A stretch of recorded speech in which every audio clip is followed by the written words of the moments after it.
여러분 안녕하십니까? 오늘 말씀의 제목은 절박한 위기와 파수꾼의 사명이라는 제목으로 말씀을 연구해 보겠습니다. 지금 영적으로나 육적으로나 아주 절박한 위기의 목전에 있음을 우리는 알 수 있습니다. 이럴 때 가장 필요한 것이 파수꾼이요. 파수꾼이 그 사명을 완수해야 합니다. 파수꾼이라고 하는 것은 높은 망루에 서서 적의 동태를 살피고 위험을 알리는 그런 아주 막중한 임무를 맡고 있습니다. 파수꾼이 제 사명을 다하지 못하면 적이 침공할 때 큰 패배를 입을 수밖에 없습니다. 이사야 21장 11절 12절에 보면 사람이 세일에서 나를 부르되 파수꾼이여 밤이 어떻게 되었느뇨 파수꾼이여 밤이 어떻게 되었느뇨 파수꾼이 가로되 아침이 오나니 밤도 오리라 너가 물으려거든 물으라 너희는 돌아올지니라. 자, 이 말씀을 한번 자세히 봅시다. 세일에서 나를 부르되 세일이라고 하는 지명이 나옵니다. 세일은 에서의 자손들이 거주하는 즉 에돔인들의 거주지역입니다. 에서는 우리 알다시피 야곱과 쌍둥이죠. 쌍둥이 형입니다. 그런데 결국 야곱이 아버지 이삭으로부터 장자권의 축복을 받아야 하는데 불성실한 인생을 살았기 때문에 그 동생 야곱에게 장자권의 특권을 빼앗겼어요. 자, 이 상동이라고 하는 그 의미 오늘날도 마찬가지입니다. 영적으로 상동이인 교회가 있습니다. 에서의 역할을 장자권을 분명히 가지고 있었던 큰 교회 단체가 불성실한 신앙과 믿음 가운데 삶으로 그 속에 남은 무리에게 그 장자권을 빼앗긴 즉 한 집단의 에서의 역할을 맡은 무리가 있고 또 야곱의 직분을 맡은 무리가 있다는 사실이에요. 자, 그래서 이 세일에서 나를 부르 즉 에서가 장자권을 잃은 신앙에서 떨어져 나가 있는 이 에서의 무리가 야곱의 무리, 파수꾼은 야곱의 무리를 말하는 거예요. 둘 다 하나님을 믿고 예수님의 재림을 기다리지만은 때의 징조를 알지 못하고 파수꾼의 사명을 잃어버린 무리가 바로 이 세일의 무리라는 거예요. 우리 열처녀 비유에서도 보면은 슬기로운 처녀와 미련한 처녀가 나옵니다. 두 무리 다 신랑을 기다리면서 나왔습니다. 신랑을 맞으러 나왔어요. 그러나 한 무리는 미련한 무리였습니다. 결국 신랑을 맞지 못했습니다. 그래서 지금 이 파수꾼의 역할을 맡지 못한 이 세일에 있는 무리가 즉 에서의 자손이 묻는 거예요. 파수꾼이여 밤이 어떻게 되었느냐 때의 징조가 어떻게 되었느냐 위급한 시기가 얼마나 갈 것이냐 때의 징조를 묻는 거예요. 파수꾼이 가로되 아침이 오나니 밤도 오리라 너가 물으려거든 물으라 가르쳐 주겠다는 거예요. 그리고 돌아올지니라. 이 영적 교훈이 현재 진행이 되고 있습니다. 파수꾼은 밤의 시간을 알아야 한다. 하박국 2장 1절로 3절에 내가 내 파수하는 곳에 서며 성루에 서리라 여호와께서 가라사대 너는 이 묵시를 기록하여 판에 명백히 새기되 달려가면서도 읽을 수 있게 하라. 이 묵시는 정한 때가 있나니 그 종말이 속히 이르겠고 결코 거짓되지 아니하리라. 비록 더딜지라도 기다리라. 지체되지 않고 정령 응하리라. 이게 밑줄 그은 부분을 보세요. 여기 아주 좀 모순되는 듯한 부분이 있습니다. 묵시는 정한 때가 있다. 종말이 속히 이르겠고 결코 거짓되지 아니하리라고 했는데 비록 더딜지라도 기다리라. 그리고 그 다음에 또 지체되지 않고 더딘다는 말은 지체된다는 말 같은 말이잖아요. 더딜지라도 기다리라 했는데 지체되지 않고 정령 응하리라. 상반되는 듯한 말씀이 합계 있어요. 자, 이 말씀을 우리가 가만히 생각해 보면은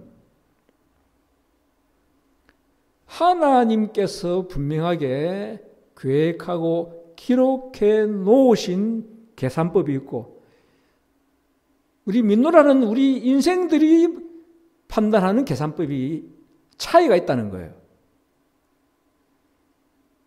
하나님의 계산법은 진실로 속효리라. 종말이 속히 이르겠고 결국 거짓되지 아니하리라고 분명히 말씀하셨는데 우리 믿는 그리스도인들이 보았을 때는 아직도 예수님이 오지 아니하고 너무 더딘 것 같고 너무 지체하는 것 같고 그래 생각하고 있는데 기다리라. 지체되는 것이 아니야. 정령 신속히 오리라. 내 말 그대로 응하리라는 거예요. 자, 그럼 여기서 우리는 하나님의 계산법과 우리의 계산법의 차이점을 우리는 살펴볼 수밖에 없는 거예요. 교회적은 6권 409페이지 보면 영원으로 신속히 움직이는 각 순간의 중요성을 우리가 이해하지 못하며 하나님의 큰 날에 설 준비를 하지 못한다면 우리는 불충성한 정직이가 될 것이다. 파수꾼은 밤의 시간을 알아야 한다. 이 시대를 위한 진리를 믿는 사람들이 반드시 깨달아야 하는 모든 것을 엄숙함이 감사하고 있다. 그들은 하나님의 날을 염두에 두고 행동해야 한다. 파수꾼은 밤의 시간을 알아야 한다 했습니다. 우리 재림의 시간을 알아야 된다 그랬습니까? 재림의 시간은 우리는 알아서도 안 되고 알 수도 없고 그건 다 알게 오니까 그때 되면은. 그러나 밤의 시간은 갑자기 임해요. 덫처럼 임합니다. 이 위험을 피하게 하려면은 밤의 시간을 알아야 하고 알려줘야 합니다. 그것이 파수꾼의 사명이에요. 그렇기 때문에 밤의 시간은 알아라 하는 거예요. 재림의 시간은 밤의 시간 뒤에 이미 구원받을 자와 받지 못할 자가 다 가려진 뒤에 오기 때문에 그거는 굳이 알 필요가 없어요. 분명히 이거는 당연한 거니까. 그때 되면 알려주시는 거니까. 그러나 밤의 시간을 알아야 합니다. 자, 그래서 우리는 밤의 시간을 우리가 연구할 필요가 있습니다. 이사야 56장 9절 10절 보면은 들의 짐승들아 산림 중의 짐승들아 다 와서 삼키라. 그 파수꾼들은 소경이요 다 무지하며 벙어리게라. 능히 짓지 못하여 다 꿈꾸는 자요 누운 자요 탐욕이 심하여 족한 줄을 알지 못하는 몰각한 목자들이라. 이 파수꾼의 사명을 제대로 하지 못하는 짓지 못하는 개, 말하지 못하는 벙어리 개, 여기를 몰각한 목자들이라고 비유했습니다. 미래를 내다볼 줄 모르고 때의 징조를 알지 못하고 경고할 때 경고하지 못하는 목자들을 바로 이렇게 비유를 한 거예요. 자, 그래서 이제 연구를 이제 해봅니다. 6,000년 역사는 지났는데 왜 끝은 오지 않나? 오자가 빠졌네요. 왜 끝은 오지 않나? 우리 재림교인들 과거부터 6,000년 역사에 대해서 수없이 배웠습니다. 6,000년 끝에 모든 역사는 끝난다고. 근데 우리 인간의 계산법으로 6,000년이 지났어요. 분명히 연대는 지났어. 자, 연희신의 말씀 봅시다. 대쟁투 518페이지에 거의 6,000년간에 계속되어 온 그리스도와 사탄 사이의 대쟁투는 미구에 끝나게 된다. 6,000년 되기 전에 이제 이 말씀을 계시로 증거한 거예요. 미구에 곧 6,000년 되면 곧 육전에 닥칠 텐데 그때 끝난다는 거예요.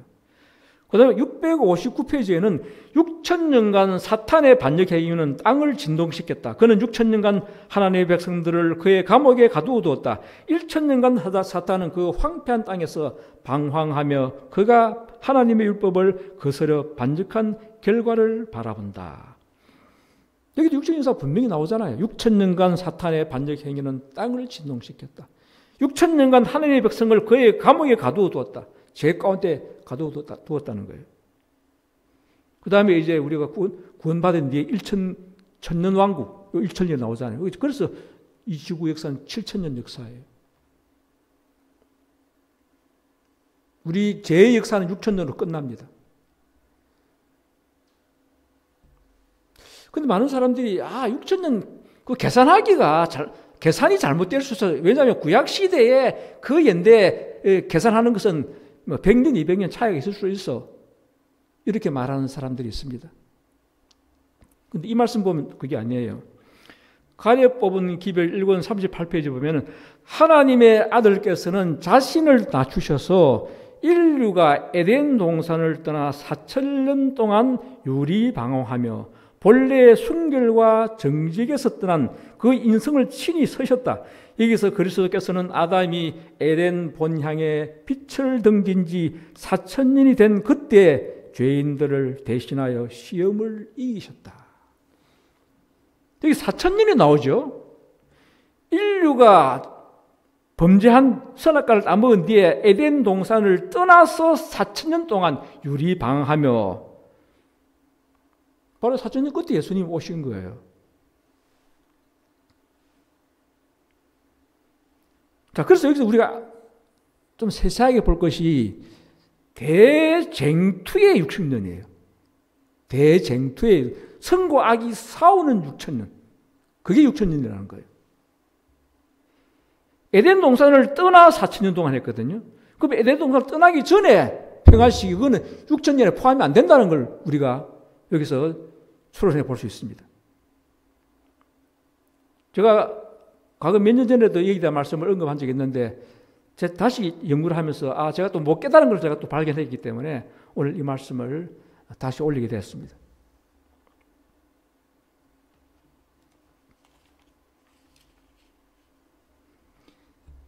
자, 그러면은 예수님이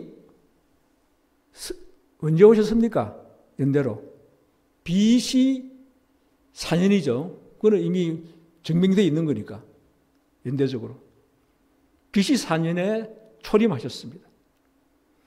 그러면 그 전에 4,000년 같으면 어떻게 됩니까? 창조가 BC 4,004년이 돼요.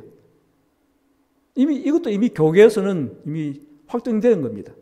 BC 4,004년에 지구가 창조되고, 그 다음에 예수님이 BC 4년에 오셨고, 그리고 서기 31년에 십자가에 돌아가셨습니다.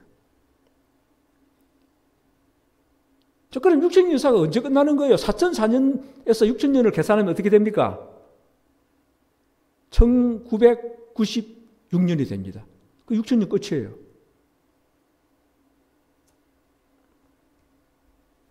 지금 얼마나 지났죠? 올해 이제 2020년 들어섰으니까 1996년이 인대적으로 연대계산법으로 6,000년의 끝이라고 한다면 지금 25, 6년이 흘렀습니다. 25, 6년이 흘렀는데 왜 예수님은 재림하지 않으시지? 이런 의문이 붙습니다. 과거 6,000년 역사를 믿었던 재림교인들은, 특히 우리 개혁운동자들은 서기 2000년을 안 넘어갈 줄 알았었어요. 왜? 1996년이 2000년 끝이고 3년 반의 유예기간을 주면 2000년은 안 넘어갈 거야. 그렇게 믿었거든요. 서기 2000년 되기 직전에 어떤 일이 일어났습니까? 세계를 혼란시키는 Y2K 사건, 컴퓨터 오작동, 혼란스러운 컴퓨터, 왜냐하면 컴퓨터가 개발되고 모든 경제, 사회, 모든 문화가 컴퓨터에 의존하는 시대가 됐기 때문에.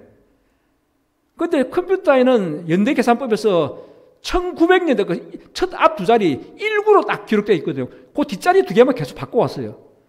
2000년대 들었으면은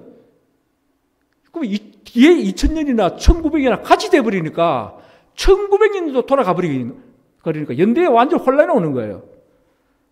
그리고 컴퓨터 오작동 이 혼란 바람에 온 세계가 떠들썩했습니다. 그래서 우리는 이게 종말의 징조인갑다 그렇게 생각했죠. 그러나 2000년 됐을 때 그걸 다 조정하고 아무런 오작동이 일어나지 않았습니다. 일부에는 일어났었겠지만. 그래서 무사히 2000년 또 들어섰는데 2001년에 어떤 큰 사건이 이렇게 생겼습니까?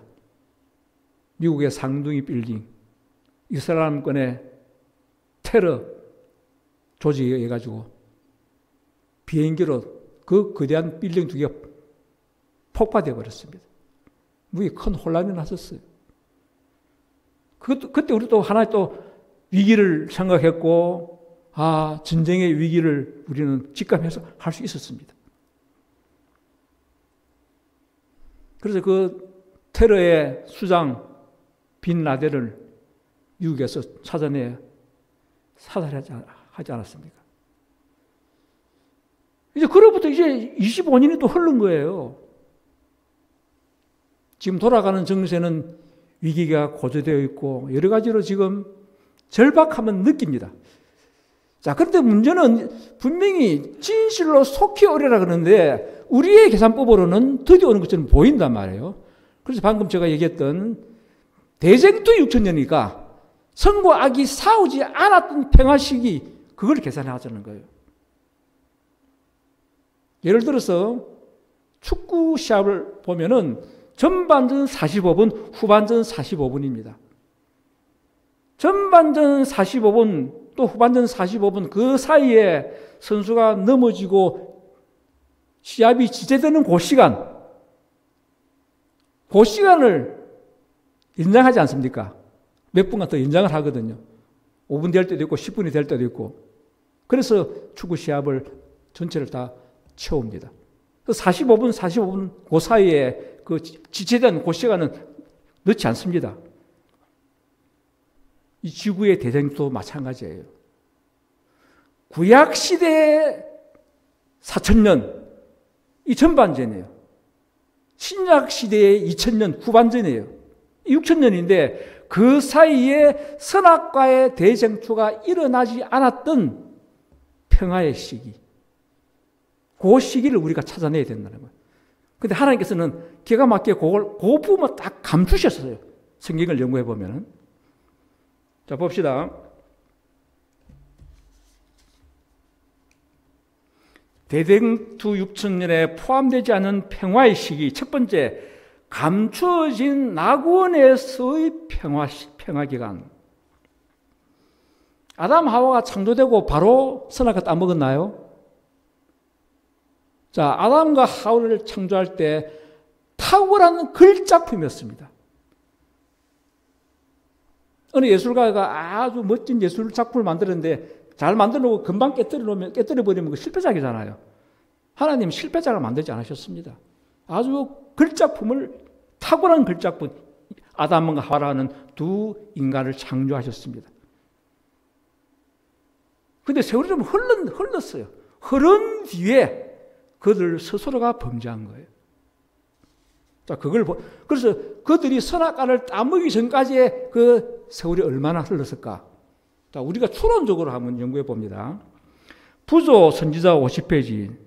인류께서는 예언의 신이었기 때문에 그해 범죄한 걸로 알고 있습니다.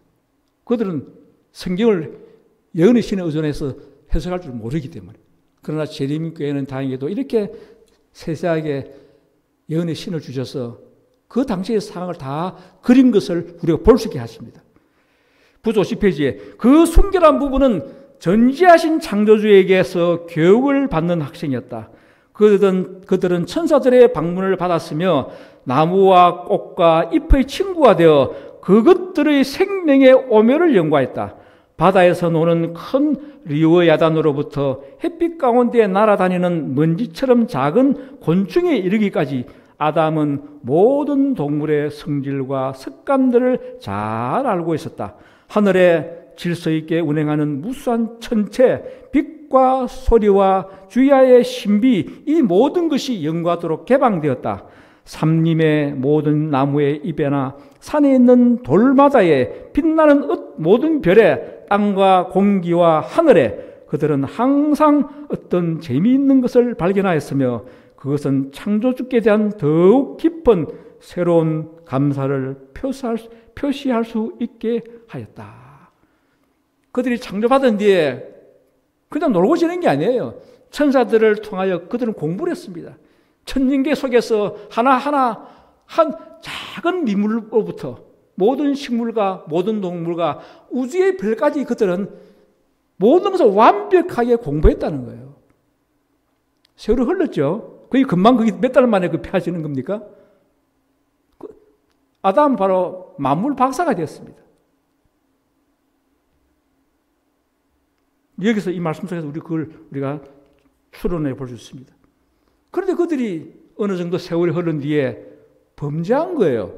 자, 부조 선지자 60페이지 보면은 시드는 꽃과 떨어지는 잎 가운데서 최초의 쇠퇴의 징조를 목격하고 아담과 하와는 오늘날 사람들이 죽은 자를 인하여 슬퍼하는 것보다 더 깊이 슬퍼했다. 생전 못 보던 잎과 꽃이 시들고 지니까 그들은 오랫동안 그런 일이 없었거든요. 그의 창조되어 가도 그의 잎이 지고 꽃이 지고 그런가 보다 그러겠죠.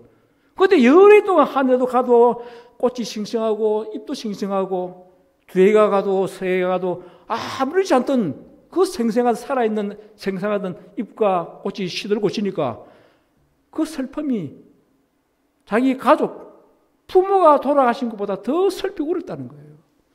여기 이 말씀만 보더라도 세월이 흘렀다는 걸 우리가 알 수 있겠죠.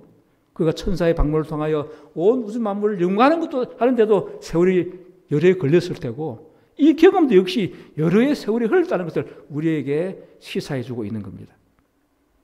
자, 그래서 저는 과거에 이걸 예수님이 제2의 아담이니까 3년 반 했잖아요. 그래서 3년 반 뒤에 선악과를 안 먹었나? 라고도 생각해 보았고 또 하나는 평화의 기간 그 7년 주지 않습니까? 예수님께서 3년 반, 그 다음에 성령의 능력을 받은 제자들이 한 3년 반, 7년 뒤에 이방 유대 나라로부터 복음이 이방으로 옮겨가 버렸거든요. 그래서 7년도 적용해 볼 수 있습니다. 평화의 기간을. 예수께서 너희가 평화의 딸을 알지 못하는도다. 너가 긍고하는 날을 알지 못하는도다 하는 그 긍고란 말은 방문한 날. 예수님께서 3년 반 공생애로 방문하셨고 그 다음에 3년 반은 성령을 받은 제자들을 통하여 온 땅에 평화의 복음을 전가한 거예요. 그 3년 반도 생각해 보시고 7년도 생각해 볼 수 있습니다. 이거는 정확한 것은 모르겠지만은 우리가 이렇게 추론해 보는 겁니다. 이게 평화의 시기예요. 범죄하기에 전, 선악과를 안 먹기 전 그들은 그 속에서 평화롭게 에덴동산에 살았다는 것을 우리가 생각해 보아야 합니다. 그 다음 두 번째, 감추어진 홍수의 평화 기간. 창세기 9장 20절 25절 보니까 노아가 농업을 시작하여 포도나무를 심었더니 포도주를 마시고 취하여 그 장막 안에서 벌거벗은지라. 가나안의 아비 함이 그 아비의 하체를 보고 밖으로 나가서 두 형제에게 고하매. 여기에서 이제 함의 못된 품성의 모습이 드러납니다. 자, 아비의 어떤 수치스러운 모습을 봤으면은 일반적으로 어떻게 됩니까? 입을 덮어서 감춰야죠. 입을 덮어주고. 그걸 그렇게 하지 아니하고 그걸 그대로 나와서 비아냥거리듯이 자기 형제에게 고자질한 거예요. 이것은 그리스도인의 모습이 아니죠. 자, 그래서 이 사실을 뒤에 아비가 알고, 자, 이제 저주를 내립니다. 부조선지자 117페이지. 노아는, 그는 노아입니다. 노아는 함의 자손에 대하여 가나안은 저주를 받아 그 형제의 종들의 종이 되기를 원하노라. 고 선언하셨다. 함의 비인도적 범죄는 그의 마음에서 부모에 대한 존경심이 사라진 지 오래라는 것과 그의 성격이 불경건하고 비루하다는 것을 나타냈다. 이 악한 특징은 가나안과 그 후손들에게 물려진 바 되었고 그들의 계속적인 죄는 그들에게 하나님의 심판을 불러왔다. 과거에 저는 이것도 제가 홍수 후에 몇 년 뒤에 함이 이런 허물을 드러냈을까? 이런 불경건한 모습을 드러냈을까? 7년인가 내 나름대로 칠자가 완전 수니까 그때 제가 이 말씀을 연구하면서 내가 간과한 것이 있었구나. 그게 뭐냐니까 가나안은 저주를 받아 했단 말이에요. 이 말씀을 딱 제가 포착되니까 창세기 10장 6절에 함의 아들은 구스와 미스라임과 북과 가나안이요. 가나안이 몇째 아들이에요? 첫째 아들이 구스고 둘째 아들이 미스라임이고 셋째 아들이 붓이고 넷째 아들이 가나안이에요. 가나안이 태어난 뒤에 그 시점이에요. 이 함이 이 불경건한 모습을 드러낸 것이. 그럼 세월이 좀 흘렀잖아요. 그러니까 그의 마음에서 부모에 대한 존경심이 사라진 지 오래라는 것과 자, 함이 첫째 아들 구스를 낳을 때도 방주에서 나오자마자 바로 낳은 거 아니잖아요. 그 엄청난 사건, 지구의 첫 번째 지구의 종말을 맞이했는데 온 인류가 다 죽었는데 1년 동안 그 방주에 갇혀서 그 엄청난 사건을 목도했는데 그들이 얼마나 두렵고 떨었으며 나와서 얼마나 거룩한 재산을 쌓았겠습니까? 그러니까 이 첫째 아들 낳은 것도 몇 년이 흐른 뒤일 거예요. 그죠? 당연한 거지 않습니까? 그 허물반에 이제 새롭게 집을 짓고 살아가야 되는데 구스 나왔을 때도 세월이 좀 흘렀을 때고 그 다음에 미스라임과 붓을 놓고 그리고 가나안이 낳자마자 이제 갓 돌진한 아이 보고 가나안은 저주를 받아 이렇게 하진 않았을 거 아니에요. 가나안도 어느 정도 성장이 있었을 거란 말이에요. 그러면 가만 따져보면은 세월이 좀 흐른 거예요. 그럼 이런 선고 내리기 전에 세월이 있었다는 거예요. 제 생각에는 한 20년 전후가 아닐까. 제 나름의 생각입니다. 그러니까 제가, 지금 20년 전에 세월 흘렀는데, 이해가 되는 거예요. 평화의 시기가 내 생각이 더 이상 있었구나. 성경에는 말해요. 아담 하와가 창조된 이후에 몇 년째 되는 때에 선악과를 따먹어도 이거 기록해야 돼요. 그게 얼마나 중요한 건데. 근데 그걸 기록 안 해놓으셨단 말이에요. 홍수 이후에 방주에 나와서 세월이 얼마나 흐른 후에 함이 이런 불경죄를 드러냈다. 이 기록이 안 돼 있단 말이에요. 다른 건 다 세밀하게 방주가 1년 동안 떠 있는 거 언제 홍수가 그치고 다 기록되어 있잖아요. 하나님께서 감추신 거예요. 평화의 시기를 감추신 거예요. 이게 하나님이 계획하신 6천년법 그 속에 들어가는 거예요. 자, 그 다음에 또 한 가지, 세 번째입니다. 태양이 종일 멈춤과 해가 10도 물러남. 여호수아 10장 12, 13절에 여호수아가 이스라엘 목전에서 가로되 태양아 너는 기본 위에 머무르라. 달아 너도 아얄론 골짜기에 그리할지어다. 함에 동태양이 머물고 달이 그치기를 백성이 그 대적에게 원수를 갚도록 하였느니라. 여호수아가 가나안 적군들과 싸움을 하는데 해가 지면 안 되니까 해가 머물래 다 물릴 수 있으니까 태양이 머물도록 하나님께 기도 올린 거예요. 그 기도 응답으로 태양이 종일토록 머물렀습니다.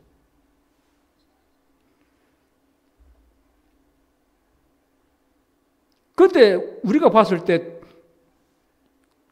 우리 기도원의 300명 보면은 뭐 밝은 낮에 적을 다 물리셨나요? 한밤중 300명이 한밤중에 미디안과 동망의 아말렉 족속과 총 연합군을 한 300명이 한밤중에 다 격퇴시켰어요. 그게 하나님의 방법이었었어요. 해를 종일토록 지지 않도록 이래 안 해도 됩니다. 얼마든지 방법이 있어요. 밤에라도 할 수 이기려고 하면 하나님께서 기적을 베푸시면 되는 거예요. 그 태양을 머무르게 한 것은 하나님이 계획 안에 평화의 시기를 연장시키는 그게 여기 포함되어 있는 거예요. 그 다음 더 신기한 것은 열왕기하 20장 11절에 선지자 이사야가 여호와께 간구하며 아하스의 일령표 위에 나아갔던 해 그림자로 10도를 물러가게 하셨더라. 히스기야가 중병에 들었습니다. 곧 죽을 병이에요. 하나님께서는 기적적으로 그를 낫게 해주셨습니다. 그리고 그 증거로 태양을 10도 물러나겠습니다. 아니 태양이 뭐 히스기야를 위해 있는 겁니까? 태양은 지구 전체 전 세계를 위해 있는데 히스기야 병 하나 낫게 하는 그 징조 그 증거로서 해를 10도 물러나게 한다. 이상하잖아요. 다른 나라 사람들은 이 천지를 모를 거예요. 해가 왜 갑자기 더 길게 느껴지는지. 그 10도가 40분입니다. 그래서 여호수아의 태양이 머무른 것과 히스기야의 40도 물러나는 것 합쳐서 그게 24시간 하루에 이것은 이미 컴퓨터 과학으로 이미 증명이 된 거예요. 이 모든 것은 하나님의 계산법 안에 지체되는 시간을 하나님께서 마련하신 거예요.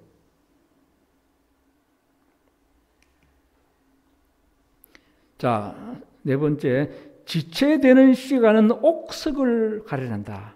보석과 돌을 구별해내는 시간이 바로 지체되는 시간이라는 거예요.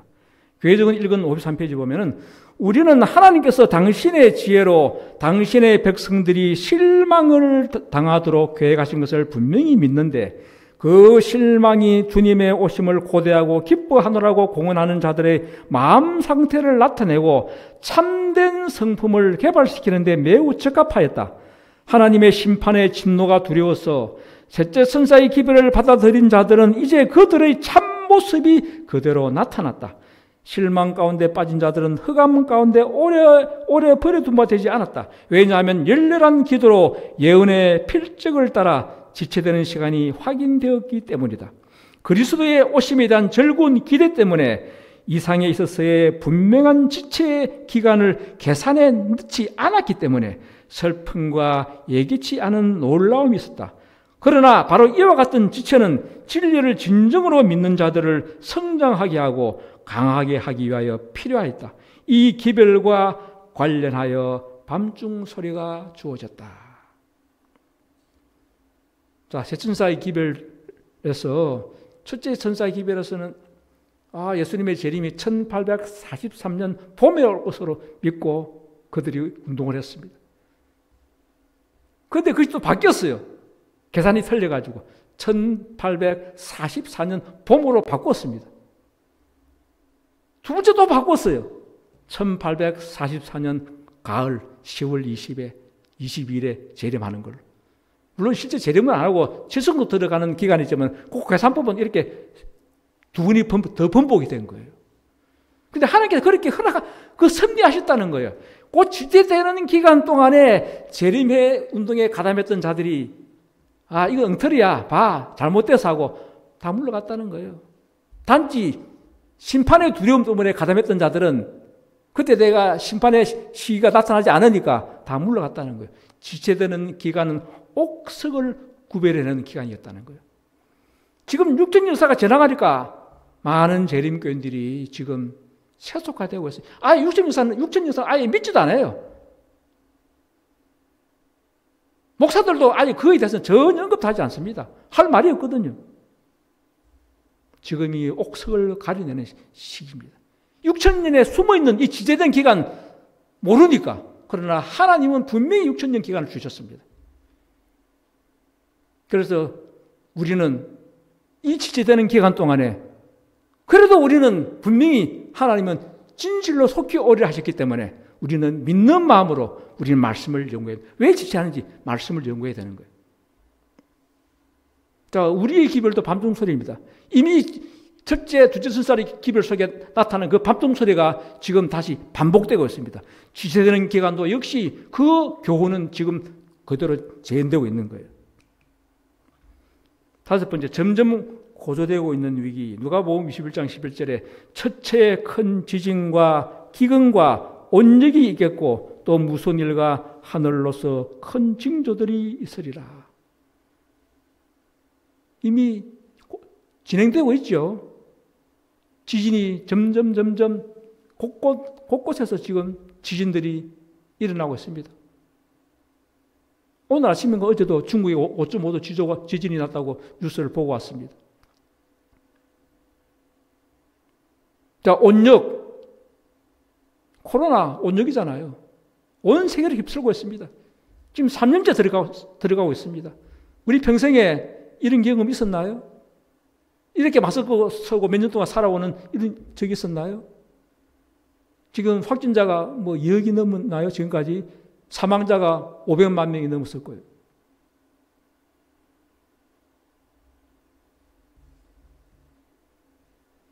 기근도 처체, 저 아프리카의 난민족, 또 쿠데타로 나라 정권을 취한 그런 나라의 난민들.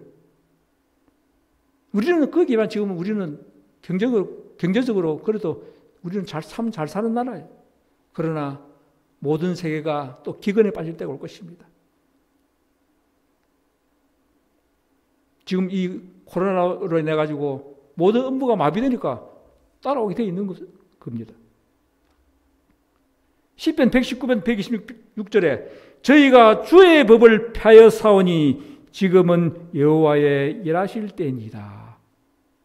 주의 법이 폐하여졌습니다. 인자는 안식일의 주인이라고 그랬는데 안식일이 짓밟혀져 있어요. 이미. 십계명의 모든 도덕이 다 무너져 있습니다. 믿노라 하는 사람이나 안 믿는 사람이나 도덕의 무너짐은 똑같습니다. 선지자왕 276페이지 보면 하나님의 관용은 매우 크다. 우리가 그의 거룩한 계명을 계속적으로 모독한 사실을 생각해 보면 그 관용이 얼마나 큰가에 대해 놀라게 될 것이다. 전능하신 하나님께서는 당신 자신의 속성을 억제해 오셨다. 그러나 하나님께서는 십계명의 의로운 요구를 그처럼 당돌하게 부인하는 악인들을 형벌하시기 위해 분명히 일어나실 것이다. 한계가 있습니다. 십계명이 짓밟히고 도덕이 무너지는 것도 한계가 있는데 이미 그 한계가 이제 거의 다 찼다는 거예요. 선지자왕 278페이지.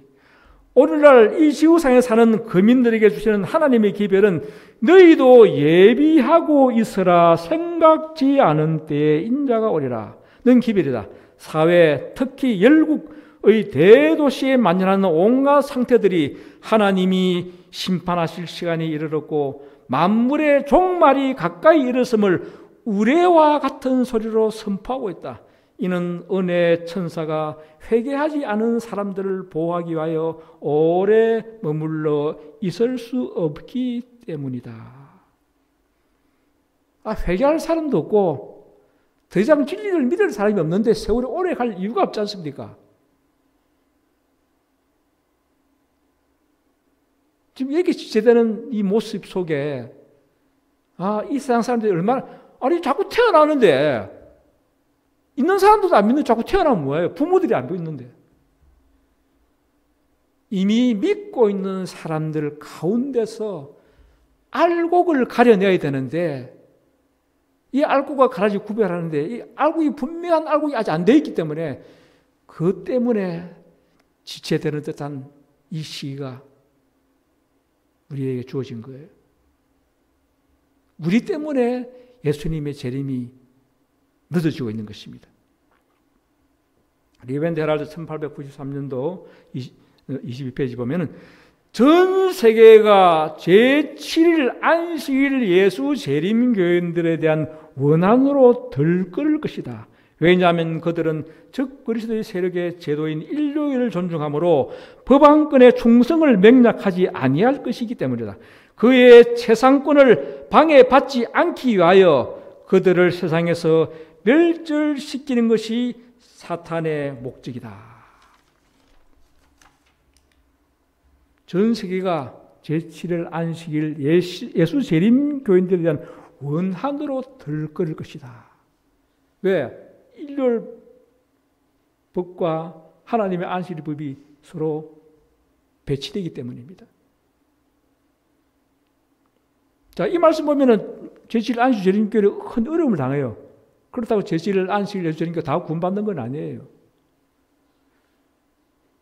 유럽의 유대인들이 어려움을 당했죠. 그렇다고 유대인들이 다 구원받았나요? 마찬가지입니다.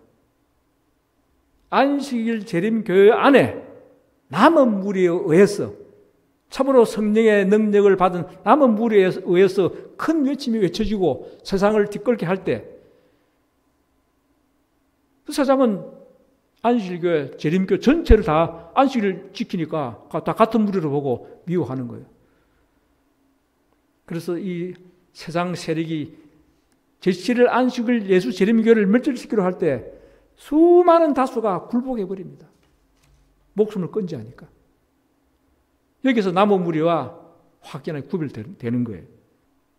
자, 만국이 무너졌으며 계시록 18장 3절에 그 음행의 진노의 포도주를 인하여 만국이 무너졌으며 또 땅의 왕들이 그로 더불어 음행하였으며 땅의 상고들도 그 사치의 세력을 인하여 치부하였도다 하더라. 음행의 진노에, 음행이라고 하는 것은 자기 남편을 두고 외간 남자와 간통하는 것이 음행이잖아요. 오늘 의를 받았다 하는 자들이 죄와 더불어 짝한다는 거예요. 영적으로 봤을 때. 진노의 포도주, 죄가 섞인 오류를 말합니다. 이 오류를 진리로 가리킴으로 세상을 미혹하고 그래서 땅의 왕들이 종교 세력과 정치 세력과 땅의 상고들 경제계 세력이 서로 짝짝꿍 합세하여 치부를 누린다는 거예요. 이러니 만국이 무너질 수밖에 없습니다. 자, 교육 178페이지 보면 오늘날 국가들과 개인들은 실수함이 없으신 분의 손에 있는 다림줄로 측정되고 있다. 사람들은 다 자신의 선택에 의하여 자기의 운명을 결정하고 있으며 하나님께서는 당신의 목적을 성취하기 위하여 모든 것들을 지배하고 계신다. 현재까지 일어나리라고 예언된 모든 사건들은 역사의 페이지를 보므로 그 행적을 찾을 수 있는데 이로써 우리는 장차 올 모든 사건들도 그 차례대로 성취될 것을 확신할 수 있는 것이다.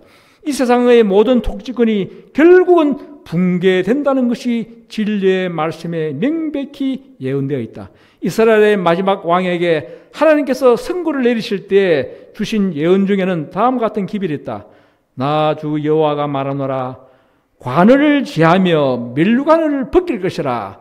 낮은 자를 높이고 높인 자를 낮출 것이니라.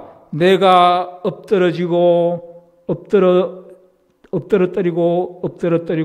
엎드러뜨리려니와 이것도 다시 잊지 못하리라. 에스겔 21장 27절의 말씀입니다. 그때가 가까이 왔다. 시대의 징조들은 우리가 크고 엄숙한 사건의 문어기에 와 있는 것을 말하여 준다. 세상 역사가 다 하나님의 섭리 가운데 진행되어 온 거예요. 엎드러뜨리고 이거 바로 바빌론 제국이 무너지고 메데파사 제국이 무너지고 헬라 그리스 제국이 무너지고 로마 제국이 무너지고 지금 이 현재 이 열국도 무너진다는 것을 이미 말하고 있는 거예요. 세상의 통치권은 분명 붕괴됩니다. 세상이 이걸 압니까? 전혀 깜깜해요. 이걸 이 예언을 유의한다면은 정신 차리고 사회적으로, 정치적으로 정신 차리고 살겠죠. 경제적으로. 지금 계속 빌딩은 올라가고 행사는 뭐 몇십 년 뒤까지 다 계획을 진행해 나가고 있고 종말을 모르니까 만국이 무너진다는 사실을 모르니까 얼마나 영적으로 깜깜한 세상입니까?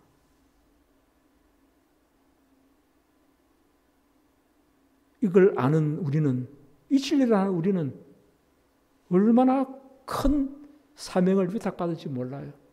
이걸 알고 있다는 것은 얼마나 큰 행운이며 반면에 우리의 의무가 얼마나 크다는 것도 우리는 알아야 합니다.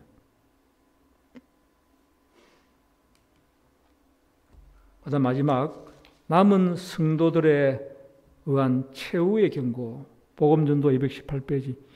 아침이 오나니 밤도 오리라는 참된 파수꾼의 음성은 지금 계속해서 들려져야 할 필요가 있다. 온 땅에 경고를 바라라. 사람들에게 여호와의 날이 심히 가까이 이르렀다는 것을 말해주라. 경고를 받지 못한 자가 한 사람도 없게 하라. 파수꾼은 압니다. 예언을 아니까. 지금 위기요, 이 절박한 위기, 목전에 와서는 압니다. 세상은 몰라요. 알려줘야 합니다. 우리 과거에 20몇 년 전입니까? 삼풍백화점 무너졌잖아요. 이미 일주일 전부터 금 가는 소리가 났어. 그 관계자들은 알고 있었어. 그런데 그걸 말하지 않냐고. 그 삼풍백화점을 지을 때요, 기둥을 축소했습니다. 굵기를. 돈 적게 들려고. 철근도 본래 설계된 대로 철근에서 일부를 많이 뺐습니다. 천장과 기둥 사이에 지지대 그것도 없애버렸어요. 그거 없어도 지지할 수 있으니까. 그리고 맨 위에 그 롤러 스케이트장을 갖다가 돈 좀 더 벌려고 식당을 만들었어요. 그러면 수십 개의 식당이 들어오면 더 큰 돈 버니까. 그리고 그 무게 하중에 기둥 굵기 좁혔죠. 철근 빼버렸죠. 지지대 빼버렸죠. 또 설계 안 돼 있던 식당이 수십 개 들어섰죠. 불과 2년 만에, 오래되지 않았었어요. 금 가는 소리 났습니다. 일주일 전부터. 그때 그 알려주고 모든 걸 술수기는 되는데 장사는 장사대로 시키고 장사하면서 몰래 수리하면 될 줄 알고 일주일 뒤에 무너지는 건 불과 10초 만에 무너져 버렸습니다. 수백 명이 깔려 죽었어요. 지금 이 코로나 사태가요, 지구 금 가는 소리입니다. 이게 지금 지구를 떠나라 하는 소리예요. 사람들은 아나요? 모릅니다. 우리가 알려줘야 해요. 이게 종말과 재림과 찔러기는 뭐 재림 종말 이런 거 기대도 안 하잖아요. 뭐 죽으면 천당 가고 지옥 간다고 하니까. 재림 교인들이 알려줘야 하는데 재림 교인들은 파수꾼이 아니에요. 징조를 몰라요. 우리가 파수꾼입니다. 우리는 밤의 시간을 아니까.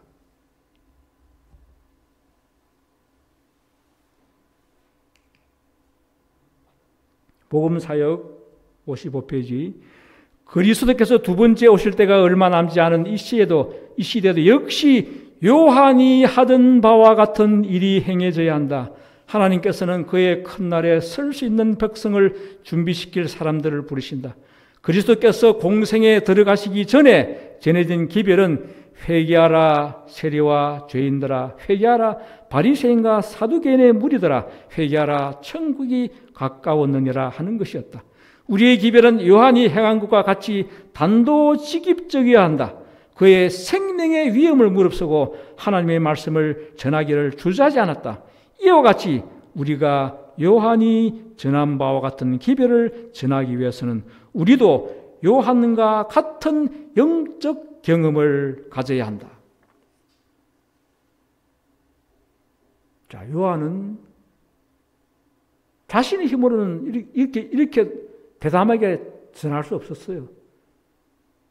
성령의 능력이 그 입을 통하여 그렇게 하신 거예요. 헤롯 왕의 죄를 그대로 고했습니다. 직설적으로 고했습니다. 지금 우리는요, 이 재림기별 전하기가 무서워요, 이제는. 과거에 60년대, 70년대는 재림기별, 이게 복음이었잖아요. 예수님이 재림한다는 거. 기쁜 소식인 줄 알았는데, 이제는 이게 기쁜 소식이 아니에요. 세상이 잘 먹고 잘 살려고 차곡차곡 계획사라고 10년 미래, 20년 뒤에 장래를 내다보고 계획을 세우고 있는데 예수 재림으로 지구 종말을 대보세요. 그건 누가 좋아하겠습니까? 재림 기별이 무서운 기별이에요, 이제는. 과거에 못 살 때는 그게 행복한 복된 기별은 이제는 다 잘 사니까 무서운 기별이 되어버린 거예요. 우리 힘으로는 종말과 재림을 전가하기 무섭습니다. 우리는 성령의 능력을 받아야 하는데 침례 요한의 기별이 우리의 기별입니다. 침례 요한의 사명이 우리의 사명입니다.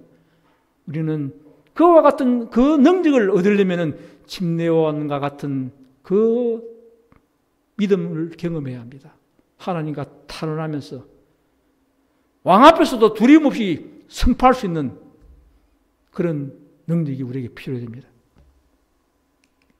마지막 초기 문제 277페이지. 내 백성아 거기서 나와 그의 죄에 참여하지 말고 그의 받을 재앙들을 받지 말라. 이 계시록 18장 4절 18장 천사의 절정의 부분입니다. 이 기별은 밤중 소리가 1844년에 둘째 천사의 기별에 포함된 것처럼 셋째 천사의 기별의 연속인 것처럼 보였다. 하나님의 영광이 오래 참고 기다리는 성도들 위해 임하였으며 그들은 바빌론의 멸망을 선포하고 하나님의 백성들이 그 가운데서 나옴으로 그의 받을 재앙들을 면하도록 초청하는 마지막 엄숙한 경고를 담대하게 외쳤다. 나는 이 기별이 밤중 소리보다도 훨씬 더 힘있고 능력 있게 맞춰질 것을 보았다. 위로부터 능력을 받은 하나님의 종들은 거룩한 헌신의 빛으로 얼굴이 환하여졌으며 하늘로부터 온 기별을 선포하기 위하여 나아갔다. 여기 보이는 이 하나님의 종들 우리여야 되겠죠. 여러분과 제가 되어야 합니다. 우리는 이 큰 사명 외면할 수 없어요. 우리가 하지 않으면 하나님께서는 다른 사람들을 택할 겁니다. 왜? 이 세상이 다 망해지는, 멸망당하는데, 만국이 무너지는데, 우리가 선포를 해야죠. 받아들이든 안 받아들이든 그 안에 받을 자들을 끄집어내어야 합니다. 급하게 끄집어내어야 합니다. 우리는 이 놀라운 특권, 또 그러면서 우리의 사명이 너무나 크다는 것. 지금 우리에게 필요한 것은 탄원하며 부르짖으며 성령의 능력이 나의 것이 되도록 우리는 기도하고 탄원하고 하나님께 문의하고 교제해야 합니다. 내가 어떻게 무슨 말로 선포할까요? 저의 입술에 성령의 말씀을 허락하옵소서. 나를 통로로 삼으소서. 하나님의 영광을 나를 통하여 보게 하소서. 품성의 영광을 보게 하소서. 이렇게 탄원하면서 우리 모두가 이 사명에 아무도 뒤처지지 아니하고 감당하는 여러분과 제가 되기를 간절히 바라며 오늘 말씀 마치겠습니다.